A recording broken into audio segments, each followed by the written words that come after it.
Gairo ndo mpakani mwa Morogoro na Dodoma. Yaani ukishaingia mkoa wa Dodoma tu utaona ulivyo mkame. Kwa sababu gani? Yaani mkoa wa Dodoma ni mkame sana.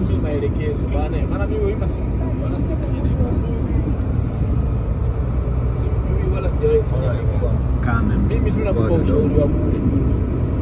Tumeingia Dodoma hapo Gairo. Kesho unatoka sana Dodoma. Lakini bado Dodoma mjini. Tuna kilomita kama 100 na kitu. Kesho unatoka sana. Ninakushauri kama Samira ataweza kuhifadhi, bora tuiache kwa Samira.